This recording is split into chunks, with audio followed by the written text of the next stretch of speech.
Alright, so I'm going to be showing how to open up and disassemble this Acer Aspire 5 model number A515-56-32DK. Alright, so I'm not sure how this works because they have this model number N20C5. I don't know what that's for. It's probably for like the wireless card or something. But anyways, we're going to use a JIS1 screwdriver to remove all the screws from the bottom. Alright, you want to keep them in order because they can be different size, shape, and length. The way I do that, I put them flat side down like that on my desk in the pattern I remove them. So we got like 4 here, 3 here, and 3 here. Okay, so we're just going to remove all these screws and then we're going to open it up and see what's inside. The customer's computer is running quite slow, it turns out, because it only has 4 gigs of RAM. Just opening Chrome is already kind of enough to use up all the memory. Anyways, if this video helps you out, make sure to like, subscribe, share my channel with others so that they can learn how to upgrade and repair their devices as well. Leave a comment because YouTube's algorithm likes that. And yeah, if it helped you save a bunch of money, please consider contributing a little to the channel. Every little bit helps and allows me to continue making these videos for a living. Alright, and when I say anything, I really mean anything. Even a penny works. If you can't send like, yeah, if it makes you feel like, oh, I don't want to send like too little because you'll feel bad, don't worry about it, because if everyone that felt that way sent a penny, yeah, I'd end up with a lot. Anyways, let's go ahead and open this up. So after you remove all the screws, what I do is I get my fingernails in the gap here and I'll push with my thumb, okay, while I pull with my fingernails. So just like this. Let's see if it'll pop out. All right, this one seems to be a little tricky. Maybe we can't pop it out this way. Let's see. Let's try from this side. Okay, this side's already kind of popping out, so that's kind of weird.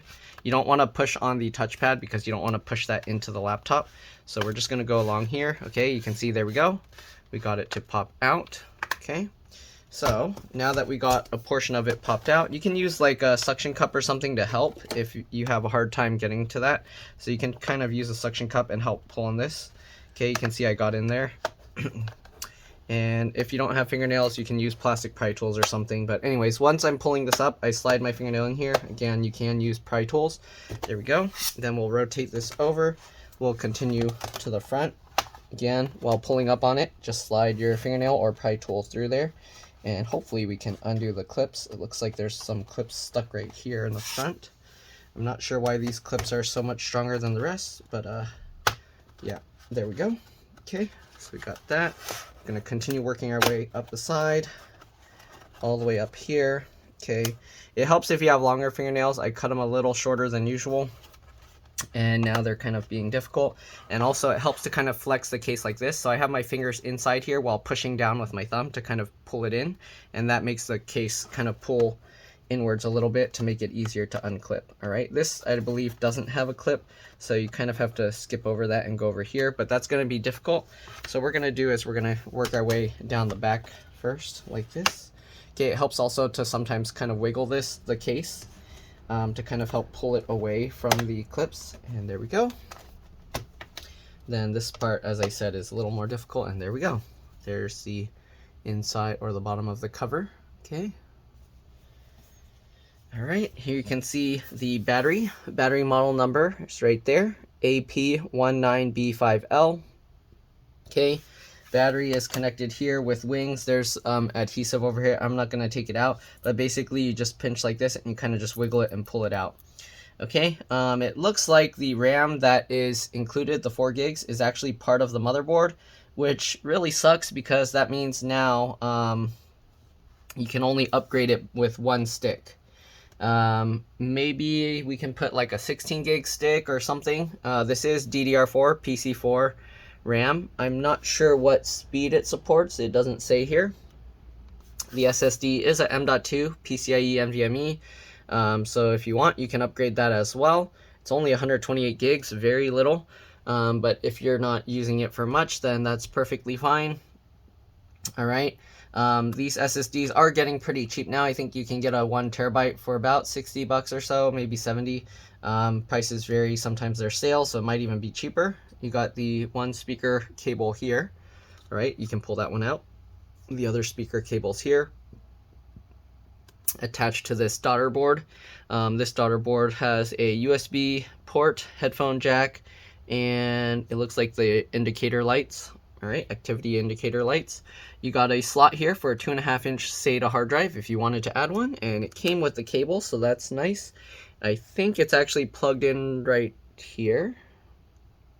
I don't know because I didn't lift the battery out. Let me actually lift the battery out and take a look. We're gonna get a screenshot or thumbnail here. Okay, and let's go ahead and take the battery out. I'm just gonna lift it up. I'm not gonna actually unplug it, but let's go ahead and see if we can. Do we need to take, okay, it looks like it comes out easily here. So if I flip this upside down, yes, the hard drive cable is connected right there. You can see the keyboard connector here. If you need that, I'm not gonna pull that out, so I don't know, but there are some keyboard model numbers there. I don't know if they'll be useful. There's a number that's kind of curled over the edge. But yeah, if you need it, you can probably look it up. All right, you got the trackpad cable going underneath the keyboard cable over there. Okay, I don't want to mess around with this too much. All right, then you got the BIOS CMOS RTC real-time clock battery over here, plugged in here underneath that. There's two empty connectors here. I'm not sure what these two are for. I'm assuming one of them for some models is used for like a keyboard backlight connector. And then maybe the other one's for like a fingerprint reader, but I'm not sure. Then you got the LCD LVDS cable. All right, this goes into the screen. If you're gonna mess with this, make sure you disconnect the battery and then open the laptop and press and hold the power button for at least 15 seconds to drain any residual power. Otherwise, you can risk frying your motherboard's backlight circuit, the cable, or the screen, or all three. All right. You can see there's only one fan here. I believe in some models they probably reuse this design and probably use two fans or something because there's all this empty space. A lot of times they don't like leaving empty space like this unless they're reusing it for something else. CPU is soldered to the motherboard. All right, you got the fan connector right here. Wireless card is here. To remove that, you pop up the tails. I have a lot of videos showing that on other models. I don't want to mess around with it because sometimes the solder is bad on these and then it rips the whole connector off. It's pretty rare, but it does happen sometimes, so I don't want to mess around with it. All these little flat ribbon cables, they have these latches that you can flip up. All right, and then once you flip those latches up, you can pull the cable out. It should come out pretty easily. Sometimes it has like little wings that stick out, so you have to lift the cable slightly to pull it out.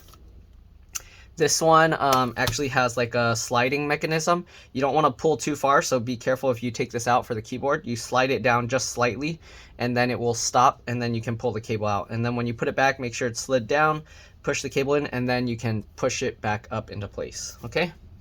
I don't think there's much else to talk about in here. I'm gonna see if I have a stick of DDR4 RAM that will work in here, so that way the customer doesn't have to wait for me to order parts. So let me go ahead and check that real quick. I don't know if I have a small capacity amount. I might have a really large one. We'll see. All right, give me a second and I'll be back. All right, so I'm back. I got this 8 gig. I don't know if there's a set or two 8 gig sticks. Probably not going to use that one because I have a single 8 gig stick. Hopefully this stick works. I also have a 16 gig stick. If this 8 gig stick doesn't work, I'll try one from that set. We'll see how it goes. And then, yeah. Anyways, let's grab this 4 gig or this 8 gig stick out. So if I put this, then that means they'll have 12 gigs total of RAM. And hopefully that works because then that'll be a nice upgrade from their 4 gigs. They said they mainly just use it for Zoom and for, what do you call? For Zoom and like browsing the internet, going on YouTube. Okay, so we just slide it in at an angle like that and then we click it down into place. All right, let's go ahead and see if this turns on. You want to be careful opening and closing this because you are now missing one screw on each side of the hinge. So we're going to slowly open this. Okay, and we're going to power this up and hopefully it'll work okay. If it doesn't boot to the Acer logo, then that means the RAM is probably bad or incompatible. And if that's the case, I'm going to have to mark it. I'll put like a question mark on it, and then in the future, I'll avoid using that. Because right now, it's not booting up with this stick of RAM, so I think this RAM might... Oh, actually, it's booting up. There you go. So we should be good to go. if you want, you can run a RAM test. Because this is used RAM, not like brand new, I will actually run a mem test on it to make sure it's working. But it booted up, and that's a good sign. So I'm just going to run a test to see if it has any slight errors. So what I'm going to do, let me log in here real quick. I hope I remembered the password right. Okay, I did. So we got this, and I'm going to go to their system information here, and I just want to check how much RAM is showing. And it does show 12 gigs of RAM installed. I don't know if it's going to show any, hopefully it doesn't show any personal information there. But anyways, that's good. We're going to go to the task manager now. Their memory before was always showing like 80% usage, even though they weren't doing anything. Now it's at 38, and we should be good to go. So yeah, let's go ahead and close this up, put the bottom cover back on, and I think that should be it. Okay, so we'll shut down this one. We'll close this. Again, I'll run mem test. I have a USB drive that I can use to run that. I'm going to actually try and do that on camera because I want to see, a lot of times the laptops have different ways to get into the BIOS and things. So I want to have that on camera. Also, if I didn't mention, so there's a 2.5-inch SATA hard drive slot. You can put a hard drive or an SSD in here, but you will need the hard drive mounting screws. It doesn't seem like they include those. So keep that in mind. You'll need 4 of those screws, and then you have to attach these brackets to it. If you're using an SSD, you don't even really need to worry about the screws because this little foam piece will just keep it in place. It's not like it's going to bounce out and go over to the sides or anything. But if you're using a regular spinning hard drive, the vibration might cause damage if you're like carrying your computer around and shaking it and stuff. So you don't want it to like shake around, and like the sudden like knocking of it inside here can mess up that kind of spinning hard drive. SSD is perfectly fine, but I don't know why you would use this. I would highly recommend upgrading this to a better PCIe NVMe SSD because these are a lot faster. This is more if you find one of these drives for really cheap and you just want more storage. I would only use this maybe for backup storage, not as like main storage. If you're putting an SSD, it's probably okay, but again, it's slower, so I would recommend upgrading this instead, especially since there's only 128 gigs. I feel like it's a waste to leave that in there. You can put like a 500 gig or a 1 terabyte for not too pricey, and then all you gotta do is clone this drive to the new one. So I guess that's one thing you can do. You can clone this drive to this slot. That makes it easier, so you don't need to buy like a USB adapter and then do it twice. Yeah, it really depends on what you want to do and how important the speed is. All right, anyways, we'll get this back in. We'll line this back up and just click everything back into place. I'm kind of pushing it inwards as I push down to get the clips to kind of go in without too much pressure, like pushing outwards. Okay, so I probably should have put this one first, but it looks like it snapped in just fine. Okay, looks good. Let's go ahead now and get the screws back in, and then I'll run mem test. You're welcome to stay for that, but other than that, that's it for the disassembly part and looking inside. Alright, again, if this video helped you out, make sure to like, subscribe, share my channel with others so that they can learn how to upgrade and repair their devices as well. Leave a comment because that's what YouTube likes to see, so it can recommend my videos more. And if it helped you save a bunch of money, please consider contributing a little to the channel. Again, every little bit helps and allows me to continue making these kinds of videos for a living, especially all those review videos. I don't know if you've been seeing those. I've been reviewing random items, so the computer stuff, since it's part of my repair business, I try and record them anyways. Any kind of contributions would kind of help in the future if I need to get like a new camera or phone or something like that. And yeah. Alright, anyways, let's go ahead and get all this back together. Usually to get into the BIOS, it's like F2 or delete, but every computer is different. I don't know, I don't see Acers too often that I have to press those. Sometimes it's like F10, F9, F8, or whatever. HP is usually like F8. I mean, not F8, F9 for the boot menu, and then F11 for the recovery menu if you have the original install in there. Okay, so I'm going to try and boot from this USB here. Alright, so I got that open. I'm going to press F2 and delete. I don't know if there's a special button for the boot menu. Maybe I'll try F12 if this works. Okay, the screen just, oh, here we go. So we got to the BIOS. We have exit, we got boot.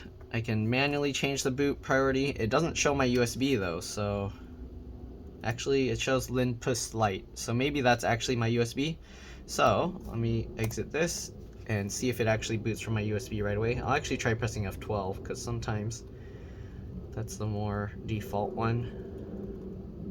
Security boot fail. Okay, fine. No. Okay. So it looks like there's some boot security on here that I'm going to have to figure out. I think it was trying to boot this device first, but because secure boot is on, it didn't want to boot from that device. So let me restart the computer one time. Okay, and then I'm gonna boot into the BIOS again by pressing F2 and delete. Then we're gonna try turning off the secure boot. All right, and hopefully that will get this working again. So it's taking a while to restart for some reason. Okay. And there we go. All right, so we got security mode. Huh. We can't even disable or enable secure boot on here. Okay, I think what's going on here, some models you have to set a supervisor password in order to change that. So I'm gonna set the password just a password temporarily with a capital P. Not that it matters because you can do yours anyways. Okay, changes have been saved after press save and exit. Now you can see I can actually go into the boot options here, and I'm gonna disable secure boot. Then we're gonna save changes and exit. And I think it should auto boot from the USB because Milpitas Lite, I think that's for my USB. I'm going to try pressing F12 to see if it gives a boot menu. No, it doesn't. So yeah, it just booted from that. So depending what device you want to boot, you might have to just switch around the boot device order. But it's working for that. Anyways, mem test. We're going to test the RAM. You can download mem tests for free, I believe. And then they actually have instructions there how to make a bootable USB. But if you're not sure, there's actually also tools that you can do. I think it's called any USB universal USB installer or any USB installer, something like that. And that allows you to turn any like the ISO into a bootable USB. Anyways, this thing is booting up now, and usually if it runs for a few seconds without showing any errors, we're probably good to go. So yeah, you don't need to really watch this. I'm just gonna let it run and we should be good. Hopefully this video helped you guys out. Thanks for watching, and I'll see you on the next one. All right, let's drop this. Bye.